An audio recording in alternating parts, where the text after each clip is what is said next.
yang menyebutkan tentang masalah bismillah ini ada yang dhaif, tetapi kita bisa mengambil satu dalil bahwa Nabi SAW dahulu ketika menulis surat kepada para raja untuk berdakwah kepada mereka, itu Nabi memulainya dengan Bismillahirrahmanirrahim, mengikuti Al-Quran, yang mana Al-Quran itu diawali dengan apa? Membaca Bismillahirrahmanirrahim.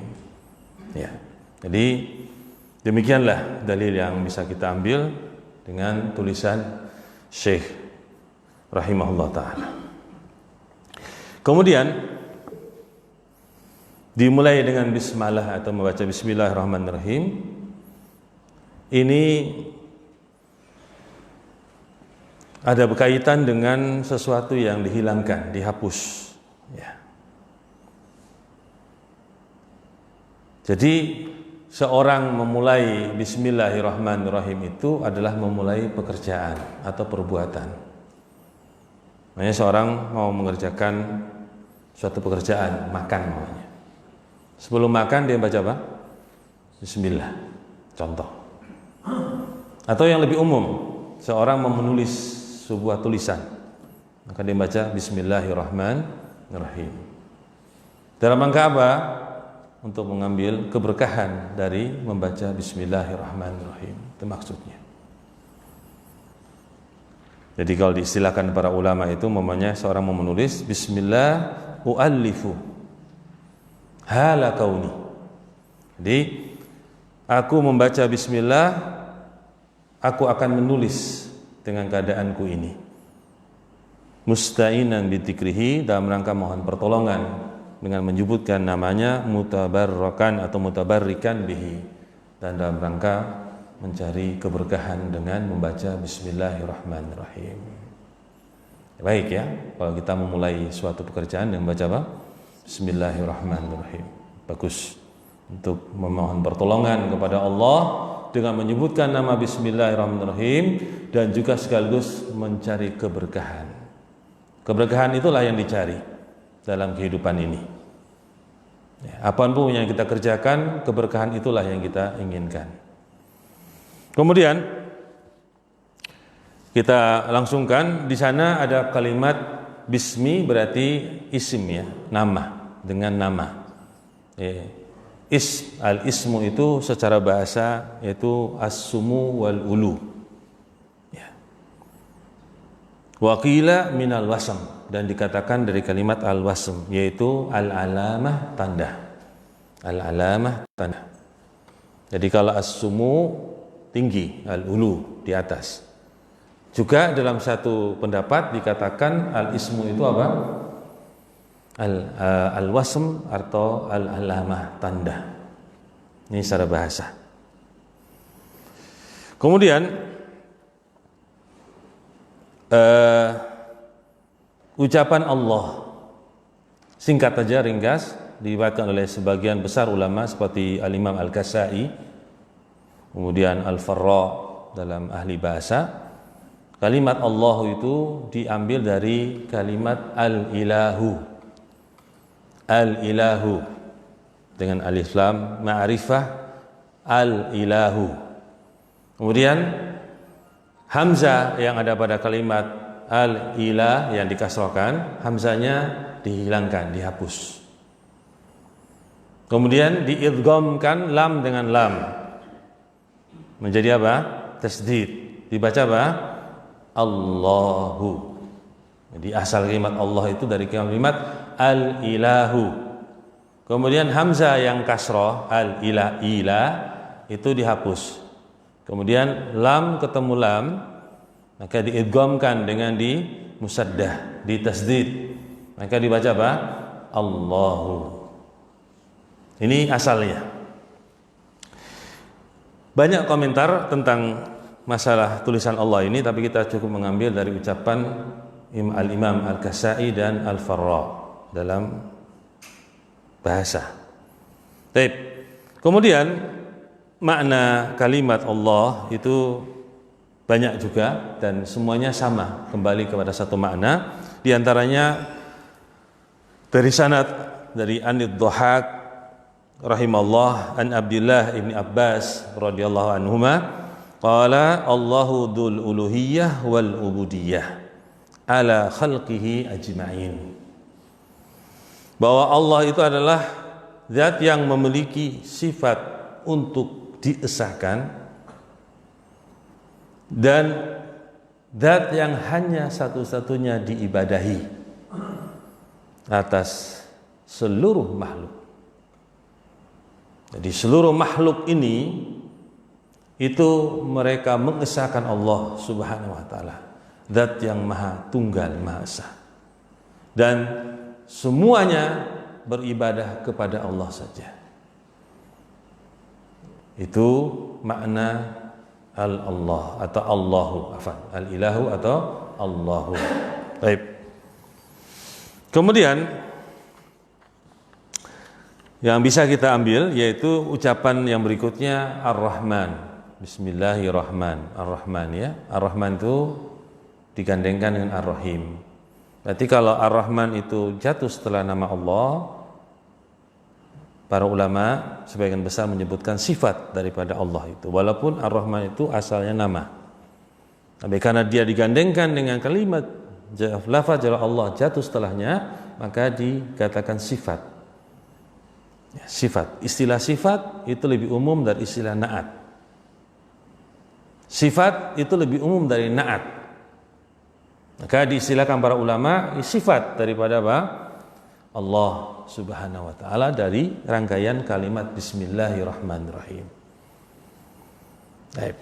Ar-Rahman punya makna qala Ibnu Jarir haddatsani As-Sari Ibni Yahya haddatsana Utsman Ibnu Zufar sami'tu Al-Arzami yaqul Ar-Rahman bi jam'il khalqi war-Rahim bil mu'minin, yaitu Ar-Rahman itu diberikan rahmat kepada seluruh makhluk.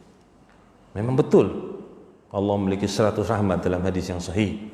Satu rahmat itu diturunkan di dunia dan itu untuk seluruh makhluk, baik mukmin maupun apa? Kafir. Ya. Mendapatkan apa? Rahmat. Itu Ar-Rahman memiliki rahmat, Allah memiliki rahmat untuk seluruh makhluk, baik yang kafir maupun yang mukmin. Kemudian Ar-Rahim disebutkan adalah bil mu'minin. Itu khas, khusus untuk orang-orang mukmin. Ar-Rahim nama dari nama-nama Allah, memiliki sifat Ar-Rahmah.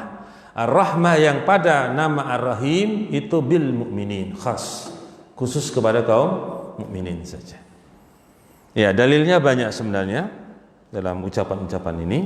Dalilnya banyak, kita ringkas saja nanti pembahasan seperti ini masuk dalam pembahasan apa? Asma wa sifat. Tauhid dalam masalah asma wa sifat, nama-nama dan sifat-sifat Allah. Baik. Kita langsung kemudian perkara yang kita merasa sudah untuk cukup ya, yang masalah Bismillahirrahmanirrahim. Kemudian di nuskha yang lain disebutkan salawat wassallallahu atau sallallahu ala Muhammadin wa ala alihi wasallam.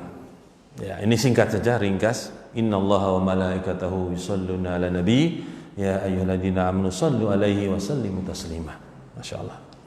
Jadi kita memang diperintahkan untuk bersalawat dan membacakan salam kepada Nabi SAW.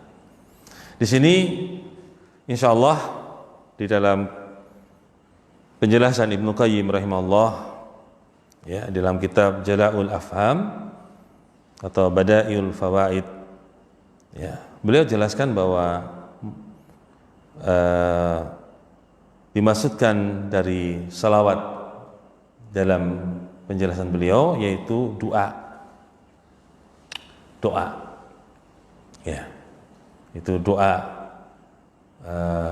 kita kepada Nabi, minta kepada Allah agar Allah memberikan salawat kepada nabinya, atau dalam doa para malaikat dengan kalimat salawat bermakna yaitu minta ampun Seperti dalam riwayat Allahumma firlahu warham Allahumma arhamhu, itu dalam ketika seorang menunggu salat ke salat berikutnya, maka selama dia menunggu salat, para malaikat membaca Allahumma arhamhu Allahumma firlahu atau Allahumma firlahu Allahumma arhamhu, ya Allah ampunilah dia dan beri rahmat padanya.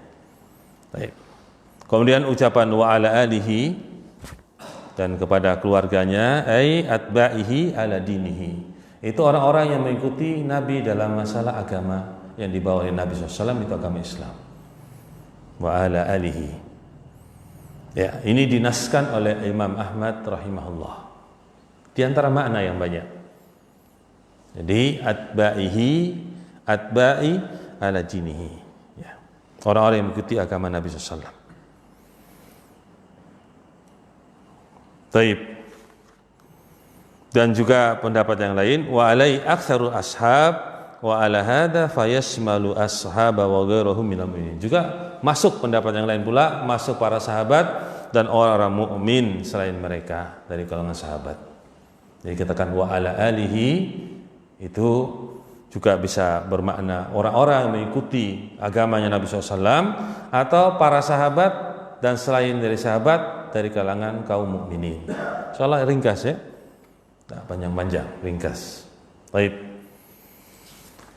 Kemudian kita masuk ke dalam kalimat Kitabut Tauhid. Ini sudah mau mendekati. Berkata musannif Kitabut Tauhid. Kitabut Tauhid. Ya. Karena Kitabut Tauhid itu kan bentuk kalimat atau kata mudhaf ilaih. Dan ini belum lengkap. Ujuk-ujuk orang mengatakan Kitabut Tauhid dalam bahasa Arab belum lengkap. Dia masih membutuhkan keterangan yang lain. Itu ditakdirkan oleh para ulama hadza Kitabut Tauhid. Jadi bentuknya mubtada, khabar. Hadza mubtada, Kitabut Tauhid mudhaf ilaih. Nah, itu kitab sebagai khabarnya, bentuknya mudhaf ilaihnya apa? Tauhid, berarti kitab juga sebagai mudhaf, ya, mudhaf ilaihnya at-tauhid. Insyaallah gampang. Ada Kitabut Tauhid. Jadi Kitabut Tauhid. Kitab, para ulama menjelaskan bahwa kitab itu memang memiliki masdar. Masdarnya kataba yaktubu kitaban. Nah, kitaban kitabatan. Jadi kataba yaktubu kitaban kitabatan kitban dan seterusnya. Ini adalah bentuk masdar dari kalimat kataba yaktubu dan seterusnya, ya. Artinya apa? Berkumpul. Itu maknanya. Berkumpul. Makanya seorang mengumpulkan tulisan-tulisan dalam buku yang sudah bentuk tulisan, namanya apa?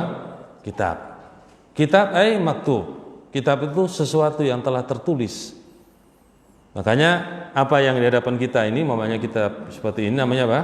Kitab. Sudah tertulis padanya tulisan-tulisan yang terkumpul. Itu namanya apa? Kitab. Maktub. Kalau belum tertulis namanya apa?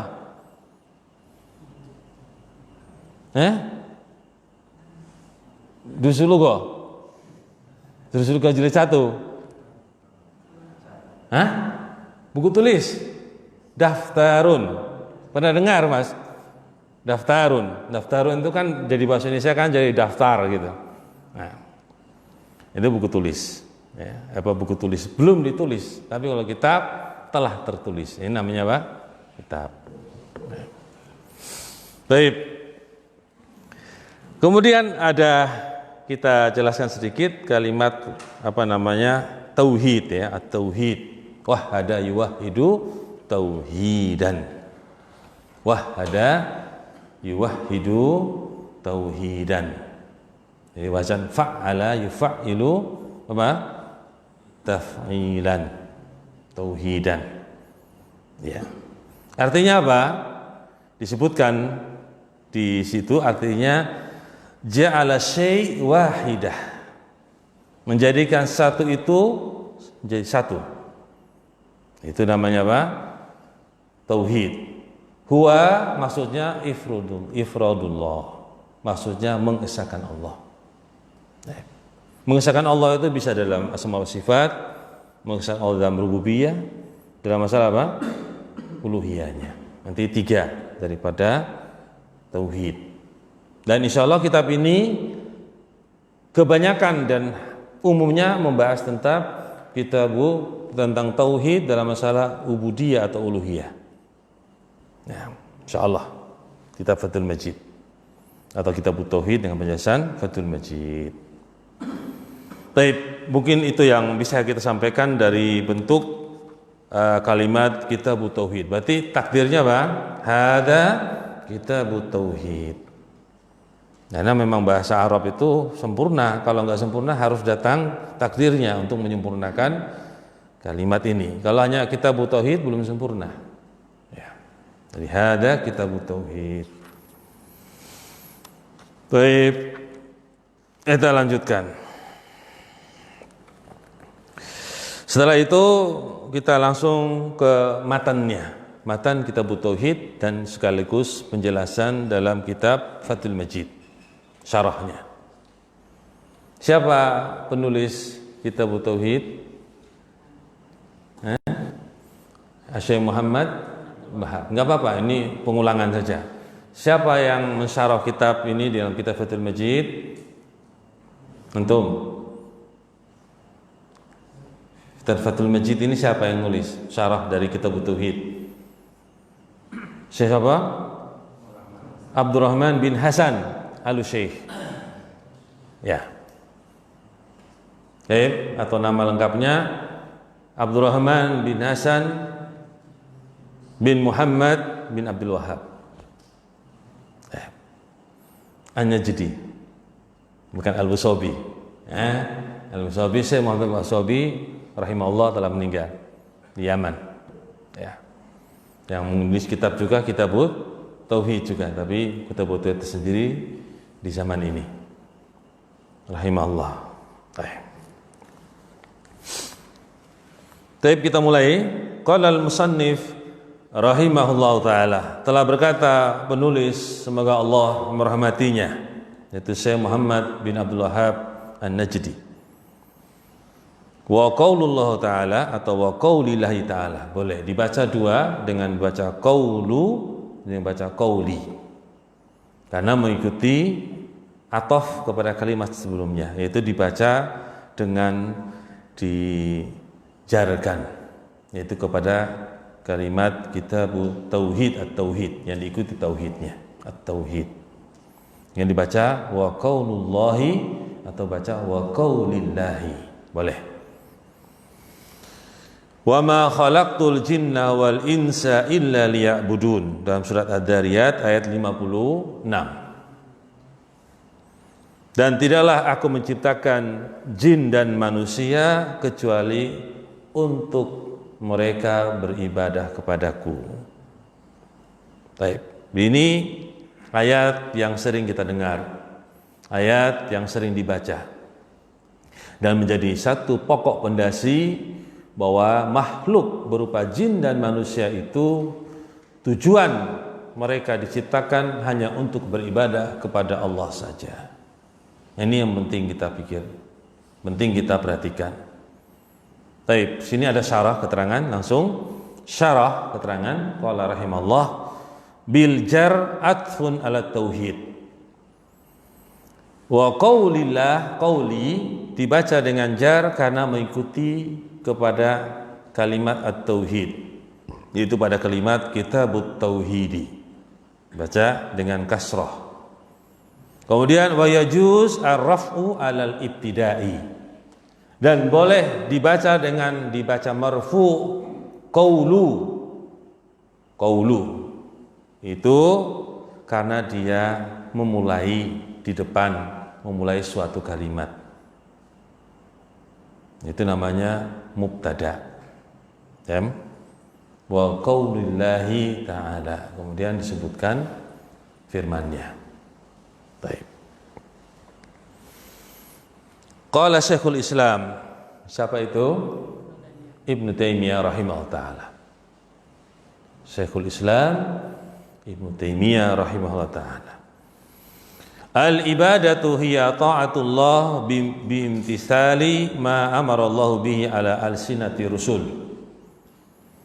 Ibadah itu adalah taat kepada Allah dengan menjalani apa-apa yang telah Allah perintahkan dengannya di atas lisan-lisan para rasul.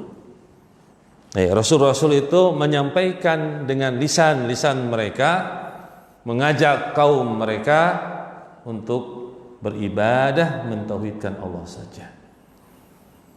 Semua sama para rasul. Jadi mereka punya ajaran yang sama, yaitu ajaran mentauhidkan Allah dan menjauhi tauhid atau kesyirikan. Wa qala aidan, dan berkata pula rahimahullah, itu Syekhul Islam Ibnu Taimiyah rahimahullah, al-ibadatu ismun jami'un li kulli ma yuhibbuhu Allah wa yardahu minal aqwali wal a'mali adh-dhahirati wal batinah.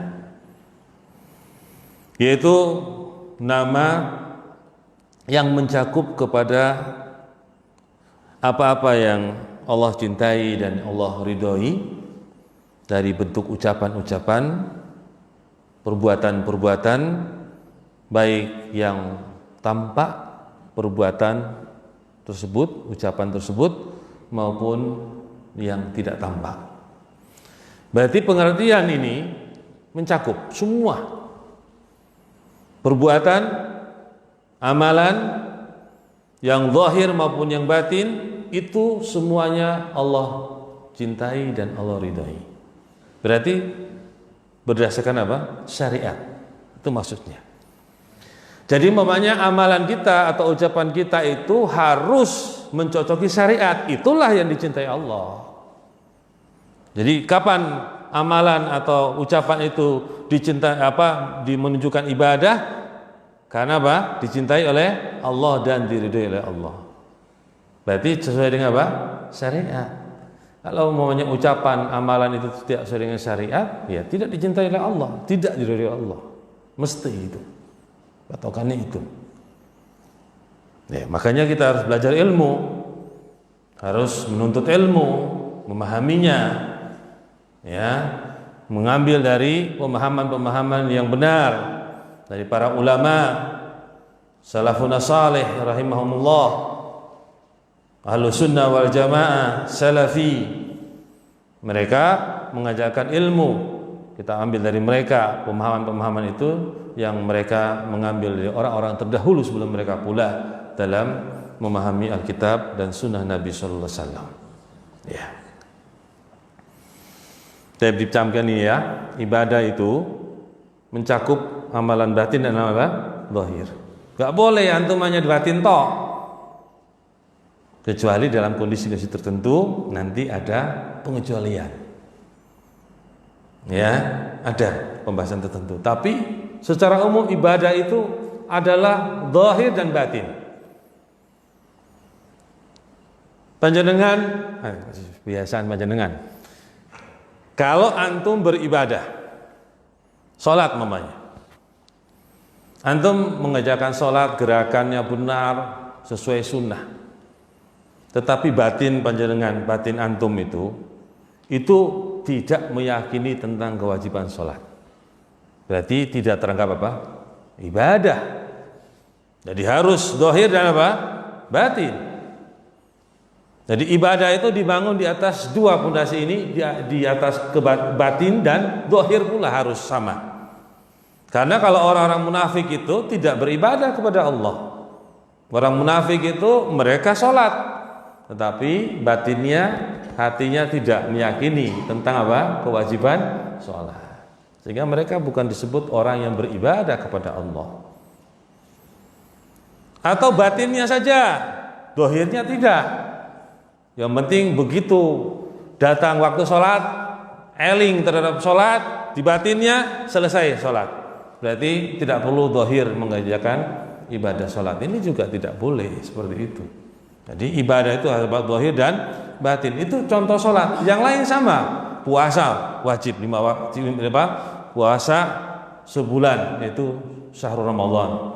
Sama panjenengan puasa mengerjakan dari waktu fajar sampai waktu maghrib, setelah waktu fajar maghrib, kemudian harus diyakini pula dalam hati bahwa itu adalah kewajiban dari Allah. Harus. Kalau enggak, tidak teranggap apa? Ibadah. Baik. Itu penjelasan ya, jangan terlalu melebar. Nah, bukan ceramah ini baca kitab. Baik, berikutnya. Qala Ibnul Qayyim rahimahullah. Qala Ibnul Qayyim rahimahullah ta'ala. Wa madaruha ala 15. Hukum dalam ibadah itu berputar pada 15 kaidatan. Kok bisa ya? Banyak ya, jadi banyak ya.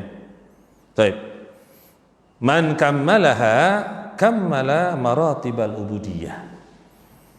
Barang siapa yang menyempurnakan 15 kaidah ini, maka dia telah menyempurnakan tingkatan-tingkatan dalam peribadahan. Itu perhatikan ya, di 15 kaidah tadi. Apa itu? Wa bayanu dzalik, kemudian beliau menjelaskan yang demikian itu apa? Annal ibadata munqasimatun alal qalbi wal lisan wal jawarih. Bahwa ibadah itu terbagi kepada ibadah hati, ibadah yang berupa lisan, yaitu pembicaraan dengan mulut dan dibantu lisan ya. Nah, itu maksudnya. Jadi kalau lisan ada, mulut nggak ada juga nggak bunyi. Itu Mas. Kalau mulut ada, lisan nggak ada juga nggak bunyi, suaranya nggak jelas apa omongnya. Baik. Ini lisan juga demikian. Kemudian wal jawarih, anggota badan, tangan, kaki, badan kita dan seterusnya, ini termasuk jawarih. Berarti ada 3 ibadah itu letaknya di hati, kemudian di lisan, kemudian apa? Dengan seluruh anggota badan. Wal ahkamul lati lil ubudiyah 5. Sedangkan hukum-hukum untuk ibadah itu ada 5. Apa itu saja? Wajibun wa mustahabun. Pertama, wajib. Yang kedua, mustahab, yaitu sunnah. Sunnat. Kemudian wa haramun. Ketiga, hukumnya haram.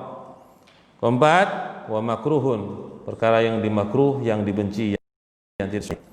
Kemudian wa mubahun, perkara yang boleh. Berapa Mas? 5.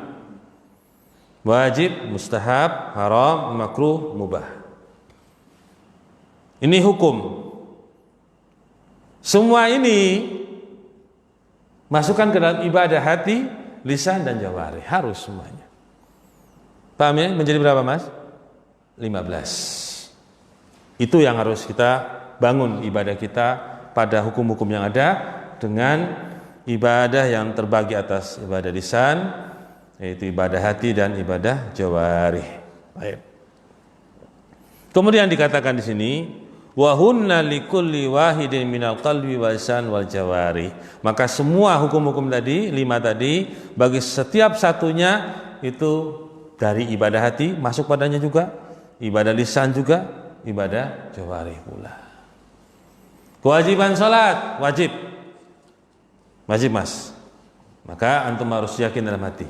Juga diucapkan lisan, itu juga kewajiban, kemudian dikerjakan dengan anggota badan. Ya, seperti itu. Contoh. Kemudian waqala al-Qurtubi rahimahullah taala, aslul ibadah at-tadallul wal khudu'. Asal pokok ibadah itu, dasar ibadah itu adalah merendahkan diri dan tunduk. Jadi kalau umpamanya antum mendasarkan ibadah itu merendahkan diri kepada Allah Subhanahu wa taala dan menundukkan diri kita kepada Allah, itulah asal ibadah. Ya, kalau orang ibadah sombong, angkuh, maka dia belum termasuk orang yang menjalani ibadah. Harus betul-betul kita merendahkan diri di hadapan Allah.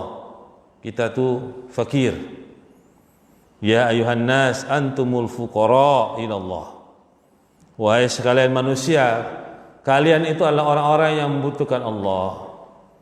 Maka kita harus apa? Merendahkan diri, menundukkan diri kita di hadapan Allah. Itulah asal ibadah. Ya, pokok ibadah.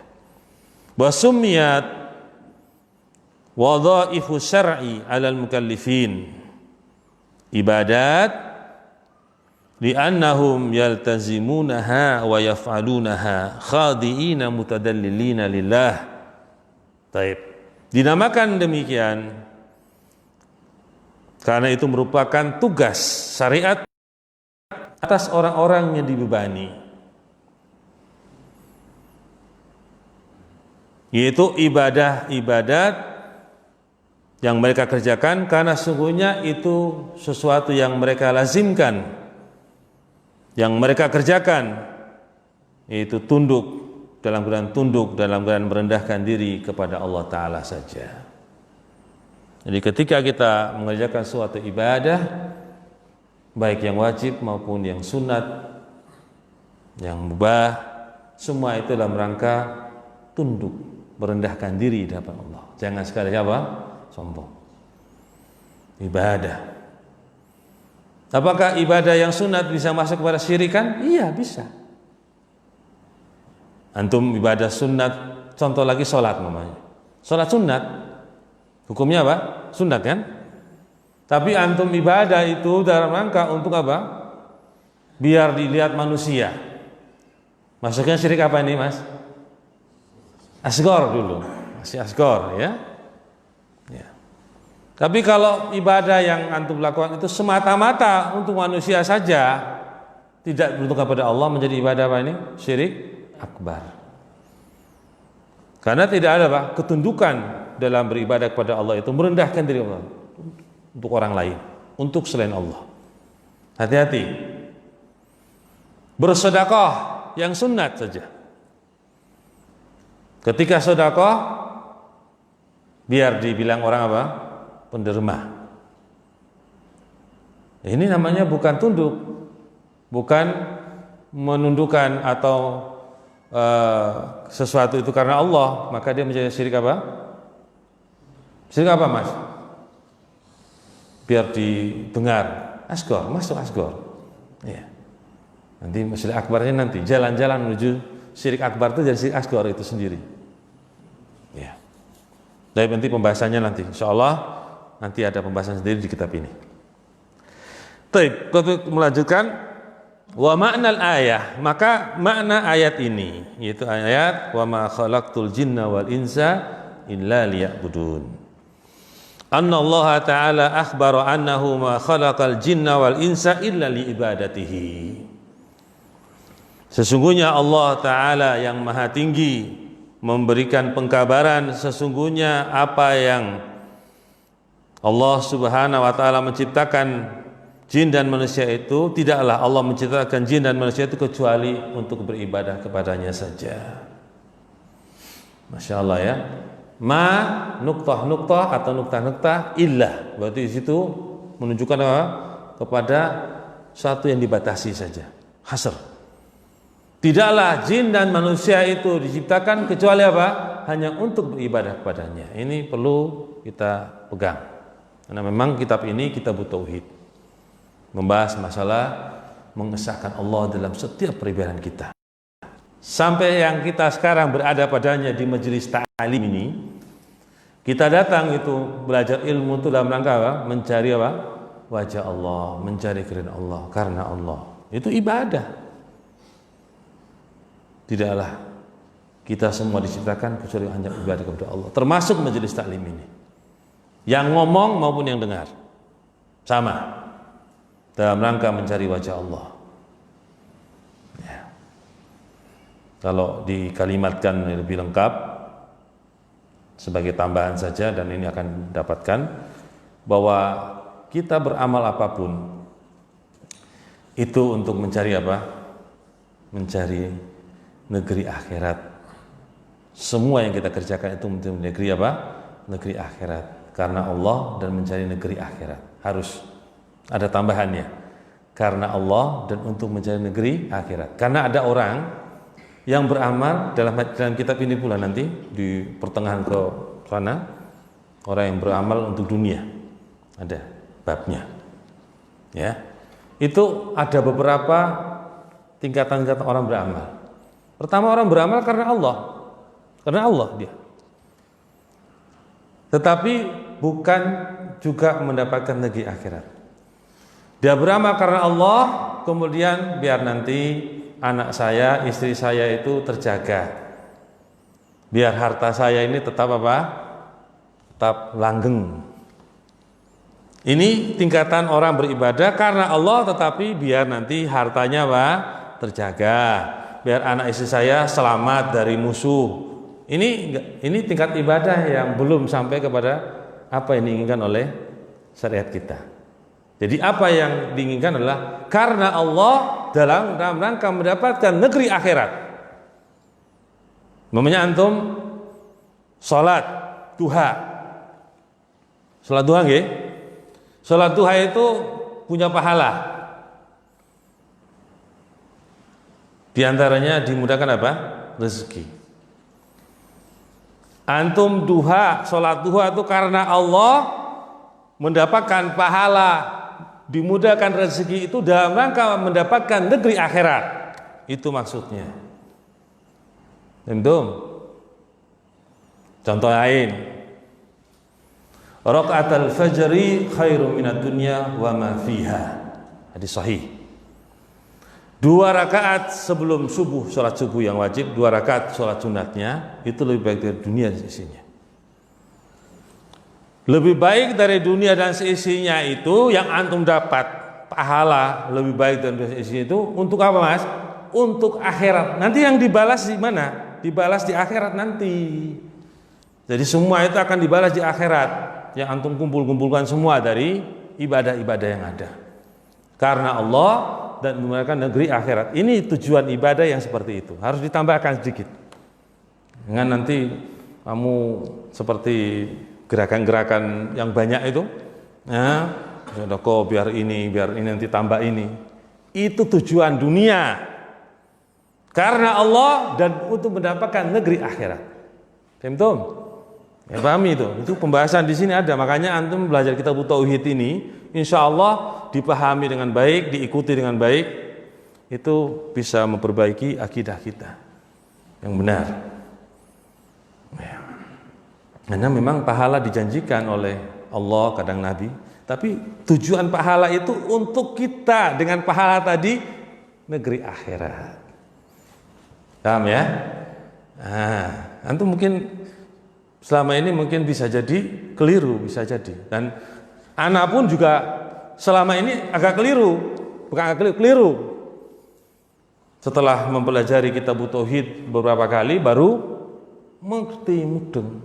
Ternyata tujuannya untuk Allah, karena Allah dan untuk negeri akhirat. Tujuannya. Apa saja yang kita dapatkan dari pahala-pahala itu tujuannya dikumpulkan untuk akhirat nanti. Disitulah kita mendapatkan kebaikan-kebaikan di akhirat.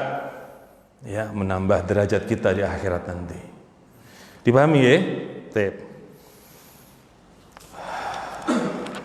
Taib. Fahada huwal hikmatu fi khalqihim, dan ini merupakan hikmah dalam penciptaan mereka, jin dan manusia. Ada makhluk lain lagi yang dibebani ibadah yang akan menjadi mukallaf, itu hanya 2 saja. Apa? Jin dan manusia ya. Kera enggak ya? Binatang? Enggak. Artinya mereka nanti di yaumil akhir tetap dihisab, datangkan kambing atau binatang yang bertanduk dengan tidak bertanduk, yang tidak bertanduk minta tuntut kepada yang pernah menanduknya. Allah memutuskan di antara mereka dengan seadil-adilnya, di antara binatang pula demikian. Tapi setelah itu binatang apa? Dilenyapkan. Ya tak? Binatang masuk surga, binatang masuk neraka. Nggak ada kecuali yang memang nas khusus yang menciptakan itu. Nggak ada. Jin dan manusia lah yang masuk neraka atau surga. Bahan bakarnya jin dan manusia di neraka dan seterusnya. Baik. Sehingga orang kafir itu melihat binatang itu dijadikan tanah setelah dihisap, ya, di dalam surat apa Mas? Surat apa?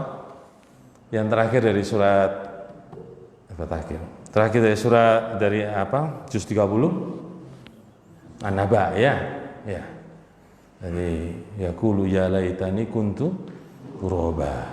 Itu orang kafir melihat bahwa binatang itu setelah sudah dihisap, sudah satu-satu kemudian jadikan tanah. Karena orang kafir kalau seandainya saya jadi tanah selesai sudah.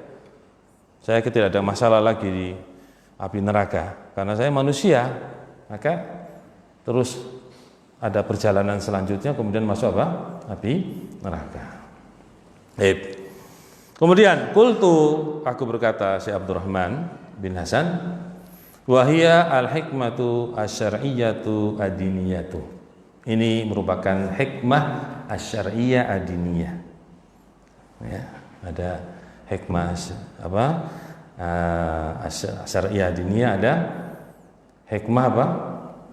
Kauniyah. Ya.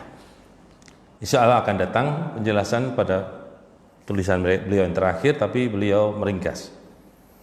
Sampai jam berapa Mas? Biasanya di Golan 1,5 jam. Masya Allah, luar biasa ini. Kajian rutin tapi 1,5 jam. Gak apa-apa. Kalau kajian rutin itu biasanya 45 menit, 1 jam. Nah, ini kajian rutin 1,5 jam. Wah, panjang. Gak apa-apa. Tapi kalau nggak dijelaskan juga nanti kurang bagus ya. Kadang-kadang kalimat-kalimat ini kan perlu dijelaskan. Contoh. Baik, kita sambung nggak apa-apa. Kita tambah 15 menit, kemudian ada soal jawab. Biasanya soal jawab atau nggak usah ada? Hah? Qala al-Imam Ibnu Katsir rahimahullah, berkata al-Imam Ibnu Katsir, wa ibadatuhu hiya ta'atuhu bi fi'lil ma'muri wa tarkil mahduri. Dan ibadah itu adalah ketaatan kepada Allah dengan menjalani apa yang diperintahkan Allah dan meninggalkan apa yang dilarang. Ya, itu ibadah. Menjalani apa yang diperintahkan, meninggalkan apa yang dilarang. Wa dzalika huwa haqiqatu dinil Islam. Itu adalah hakikat agama Islam. Agama Islam itu memang ada yang dilarang, enggak boleh. Ada yang diperintahkan, itu hakikatnya. Beragama demikian. Ada yang dilarang, ada yang dipintakan. Memang butuh hawa nafsu kita itu harus dikekang kadang-kadang untuk meninggalkan yang dilarang. Dan hawa nafsu kita pun harus tidak dituruti ketika ada yang dipintakan, harus dikerjakan. Li'anna makna al-Islam al-istislamu lillahi ta'ala. Karena sungguhnya makna Islam itu adalah menyerahkan diri kepada Allah. Al-mutadamminu ghayatal inqiyad wad-dhulli wal khudu, intaha. Dan mengandung puncak ketundukan, kepatuhan dan kerendahan dan ketundukan. Ya, puncaknya itu namanya apa? Namanya Islam itu puncak penyerahan diri kepada Allah. Antum sudah punya puncak belum itu kira-kira? Dalam menyerahkan diri kepada Allah sudah puncak atau hanya setengah-setengah atau bahkan tidak ada sama sekali? Itu penting untuk kita betul-betul memahami makna ibadah. Itu dalam Islam itu istislam, menyerahkan diri kepada Allah. Puncak ketundukan, puncak kepatuhan. Ya.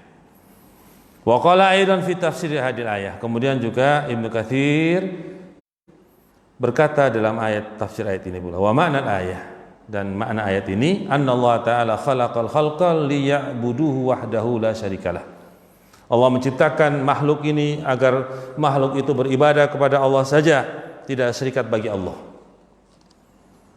Jadi kalimat la syarikalah itu sebagai taukid, penekanan dari kalimat liya'buduhu wahdah, la syarikalah, itu penekanan. Faman ata'ahu jazahu atammal jaza. Barang siapa yang taat kepada Allah, maka Allah akan membalasnya dengan sesempurna-sempurnanya balasan. Ya. Memang di yaumil qiyamah itulah yang akan disempurnakan balasan pada kita. Kemudian waman asahu adzabahu asyaddal adab. Barang siapa yang bermaksiat kepada Allah, Allah akan menyiksanya, mengadabnya dengan sekeras-keras adab. Wa akhbaru annahu ghairu muhtajun ilaihim. Dan Allah mengabarkan pula bahwa Allah tidak membutuhkan mereka, jin dan manusia, makhluk ini. Allah tidak membutuhkan mereka. Bal humul fuqara'u ilaihi fi jami'i ahwalihim. Bahkan jin dan manusia itu adalah makhluk yang sangat-sangat fakir, membutuhkan yang lain, yaitu membutuhkan Allah maksudnya. Membutuhkan Allah dalam seluruh keadaan mereka. Nah, ini sifat tawakal, yaitu harus kuat penyandaran diri kepada Allah, sifat kembali kepada Allah itu harus betul-betul. Karena kita membutuhkan Allah. Wahum khalaqahum wa razaqahum wa huwa, ya. Dialah Allah yang menciptakan makhluk-makhluk semua ini, jin dan manusia, dan memberikan rezeki pada mereka. Ya. Wa qala Ali ibnu Abi Thalib radhiyallahu an, berkata Ali ibnu Abi Thalib, semoga Allah meridhai beliau, fil ayah, pada ayat ini juga, Mama khalaqtul jinna wa insa illa liya'budun. Illa la'amuruhum aya'buduni wa ad'uhum ila ibadati. Kecuali sungguh aku memerintahkan mereka untuk mereka beribadah kepadaku saja, dan aku menyuruh mereka untuk beribadah kepadaku. Wa qala Mujahid, berkata Mujahid rahimahullah, illa la'amurahum wa anhahum, kecuali sungguh aku perintah mereka dan aku larang mereka. Ini beberapa tafsir tidak menunjukkan adanya pertentangan, ya. Tafsir itu adalah merupakan perkara yang ditafsirkan oleh para mufassirun dalam menjelaskan ayat atau hadis. Jadi tidak bertentangan, bahkan kebanyakannya saling mendukung, ya, tafsir mereka. Baik. Wakhtarahu Az-Zajjaj wa Syekhul Islam. Jadi ucapan Mujahid ini termasuk ucapan yang dipilih oleh Az-Zajjaj dan Syekhul Islam Ibnu Taimiyah dari tafsirnya. Kecuali sungguh aku perintahkan mereka dan melarang mereka. Qala wa yadullu ala hadza. Berkata, dan yang menunjukkan atas ini, qauluhu ta'ala ayahsabul insanu ayyutraka suda. Ucapan dari Mujahid dan dipilih oleh Syekhul Islam Taimiyah dan Az-Zajjaj rahimahumullah, itu yang menunjukkan kepada pengertian ini dari ayat mama khalaqtul jinna wa insa illa liya'budun adalah firman Allah Ta'ala, ayahsabul insanu ayyutraka suda. Dalam surat apa, Mas? Al-Qiyamah ayat 36.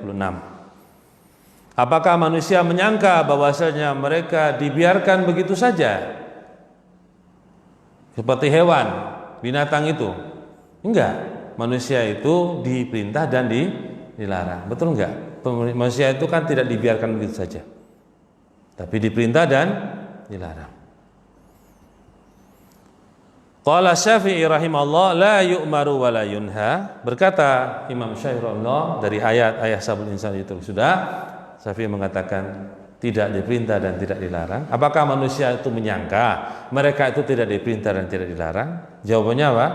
Enggak, mereka diperintah dan dilarang. Wa qala fil Qur'an fi ghairi maudhi. Dan berkata atau berfirman Allah dalam Quran pada tempat selain ini, masih banyak tempat. Di antaranya u'budu rabbakum, beribadalah kalian kepada Rabb kalian. Atau ittaqu rabbakum, bertakwalah kalian kepada Rabb kalian. Bertakwa artinya apa? Menjalani perintah Allah dan menjauhi larangan. Itu inti daripada takwa.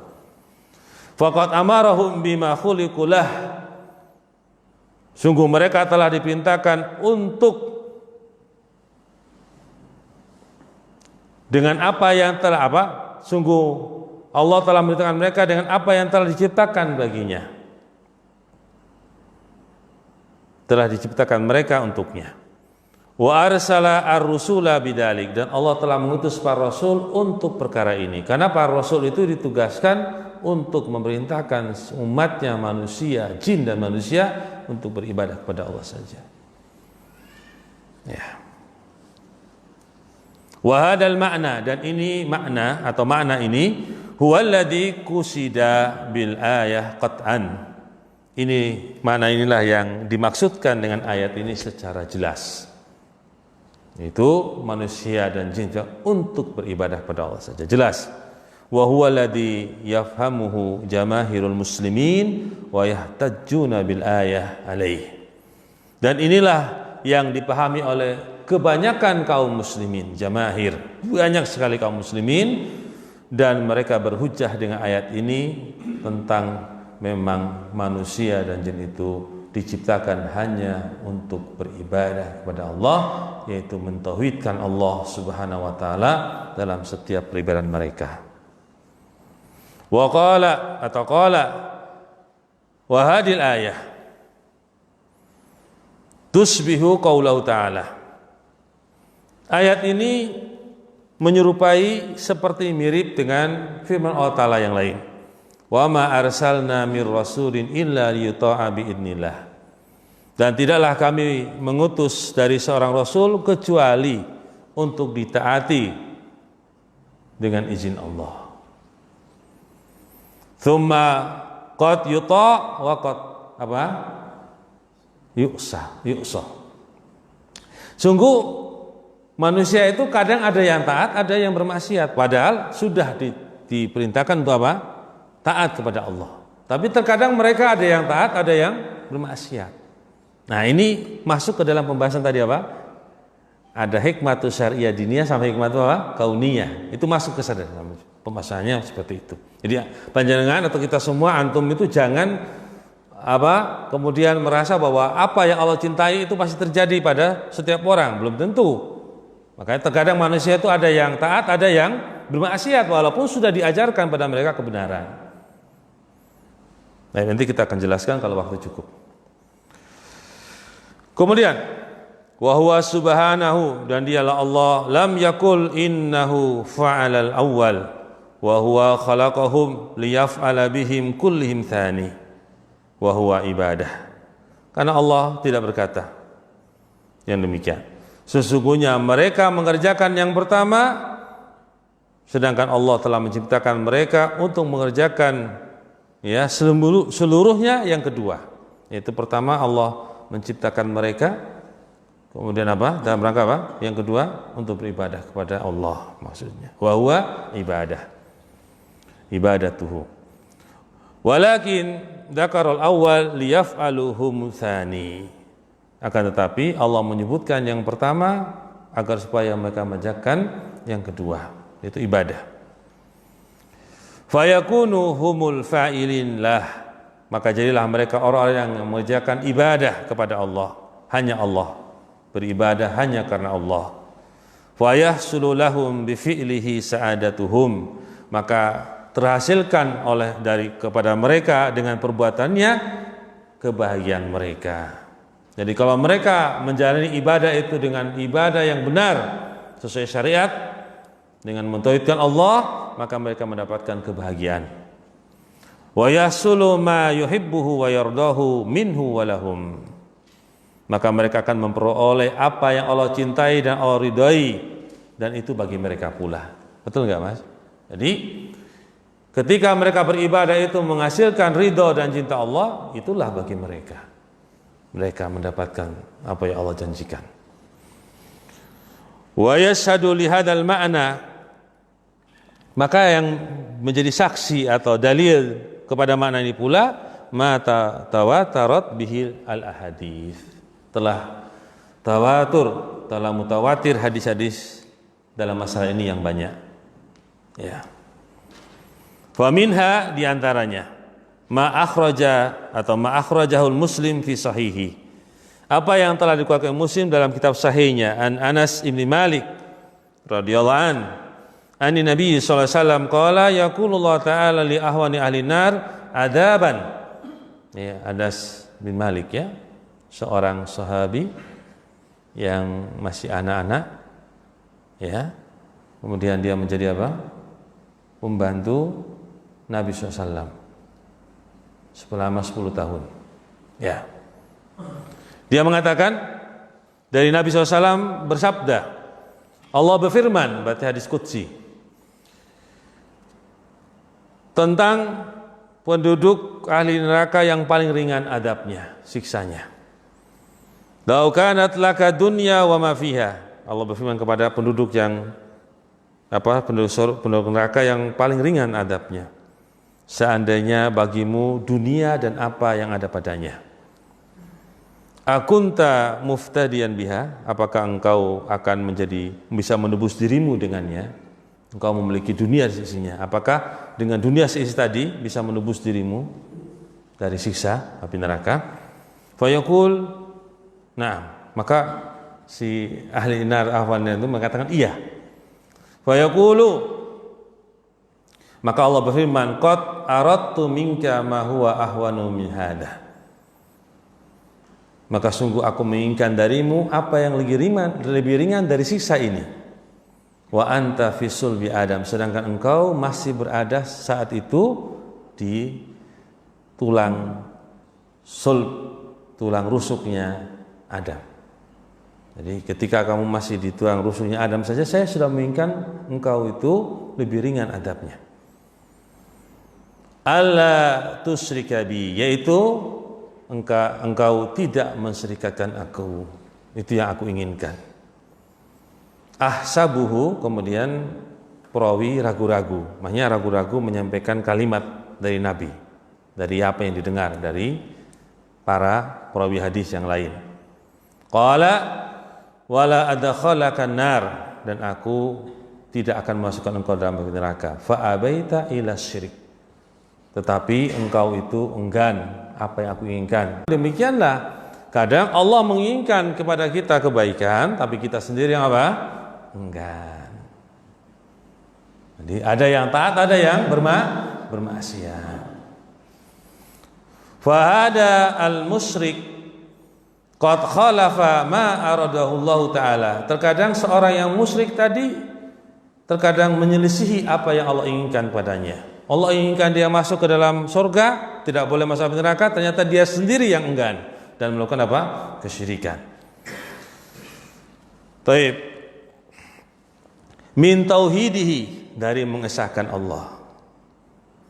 Wa alla yusyrika bi syai'an, agar dia tidak mensyirikkan Allah dengan satu apapun. Fa khalafa ma aradahu Allah minhu, maka kemudian dia menyelisihi apa yang Allah inginkan untuknya atau darinya. Fa asyraka bihi ghairahu, kemudian dia mensyirikatkan Allah, menyekutukan Allah kepada selain Allah. Wa hadhihi hiya al-iradatu syar'iyyah ad-diniyah kama taqaddam. Inilah yang dinamakan dengan al-iradah asy-syar'iyyah ad-diniyah sebagaimana yang telah berlalu. Baik, kita baca terakhir, kita jelaskan sedikit. Iradah asy-syar'iyyah ad-diniyah, iradah al-kauniyah. Ini di majelis-majelis manapun, walaupun tulap-tulap di Yaman pun kalau sudah kasih gini kadang masih keliru-keliru. Itu kauniyah, syariah, dan ini contoh-contohnya dikasih contoh. Ya. Tapi enggak apa-apa. Fa bainal al-iradati asy-syar'iyyah ad-diniyah wal iradati al-kauniyah al-qadariyah umumun wa khususun mutlaqun. Antara iradah syariah diniyah dan iradah kauniyah al-qadariyah itu ada keumumannya, ada kekhususan dan ada mutlaknya. Yastami'ani fi haqqil mukhlis al-muti. Maka iradah kauniyah, iradah syariah diniyah dan kauniyah al-qadariyah itu bertemu pada haknya seorang yang mukhlis dan taat. Begini maksudnya. Saya kasih sedikit perbedaan iradah kauniyah qadariyah dan iradah syar'iyyah diniyah secara garis besar saja. Di sana ada beberapa perbedaan. Jadi yang dinamakan syar'iyyah diniyah, iradah syar'iyyah, Allah menginginkan kebaikan. Allah mencintai kebaikan, menginginkan kebaikan. Tapi belum tentu terjadi kepada setiap orang kebaikan itu. Paham ya? Allah menginginkan orang itu sholat, tapi ada sebagian orang yang tidak sholat. Tapi intinya Allah menginginkan apa? Kebaikan. Itu nama iradah syariah diniyah dan belum pasti terjadi pada setiap orang. Kemudian ada iradah al-kauniyah al-qadariyah. Yang dicintai Allah maupun tidak dicintai Allah pasti terjadi. Itu Allah cintai atau itu berkumpul padanya syariah diniyah sama apa? Kauniyah al-qadariyah. Yang pertama, Allah senang enggak pada orang yang taat? Senang. Terjadi? Tidak mesti terjadi, itu pasti ada yang terjadi, itu sudah yang Allah senangi. Paham ini? Kemudian yang disenangi mau tidak senangi terjadi juga pada orang apa?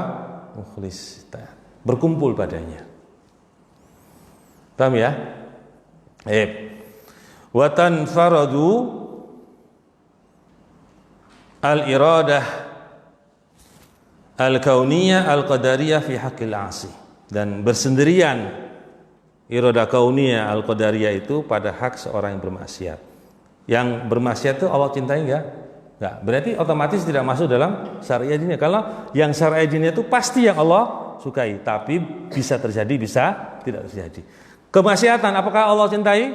Tidak. Berarti tidak masuk ke dalam syariah diniyah, hanya masuk kepada al-kauniyah al-qadariyah. Faham? Sedikit ya, dipahami, nanti kasih soal. Ada soalnya, atau antum yang tanya ustaz, atau saya yang tanya antum. Faham dalik tanju minal jahalah arbabil kalam wa tabi'ihim. Baik. Maka pahami yang demikian, maka engkau akan selamat dari bodohnya para orang-orang yang berucap dan yang mengikuti mereka, orang-orang yang berucap bodoh tadi. Baik. Maksudnya gini mas, jadi umpamanya contoh soal Allah menginginkan Fir'aun itu menjadi seorang yang bertauhid. Fir'aun loh mas, Fir'aun ma'ruf ya, Fir'aun bukan Fir'aun zaman sekarang, Fir'aun yang ma'ruf. Saya mau tanya sekarang, Allah menginginkan Fir'aun itu bertauhid, masuk iradah kauniyah atau iradah syariah diniyah? Syariah diniyah. Allah menginginkan kebaikan, Allah cinta kepada tauhid, tetapi belum tentu terjadi. Bisa terjadi, bisa enggak. Belum tentu terjadi itu maksudnya bisa terjadi, bisa tidak terjadi. Itu maksud kalimatnya. Sehingga Fir'aun itu ternyata bukan orang yang tauhid, maka malah dia ingin orang itu mentauhidkan dia, gitu loh. Nah, ini tidak terjadi pada Fir'aun walaupun tauhid itu Allah cintai. Dipahami nggih? Baik. Apalagi soal? Sudah dipahami? Ya.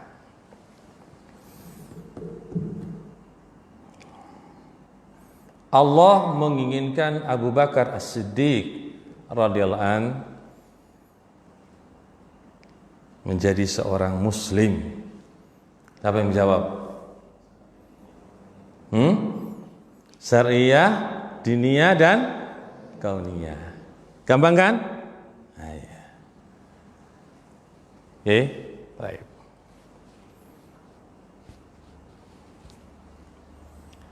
Allah sudah cukup ya? Sudah cukup saja. Intaha ya, selesai dari syarah yang dijelaskan di sini. Mudah-mudahan pertemuan pertama ini menjadikan keberkahan bagi kita semua. Kita hanya mengikhlaskan sesuatu atau dalam rangka mencari ridha Allah Subhanahu wa taala. Mau ditutup dulu majelisnya atau disambung biasanya?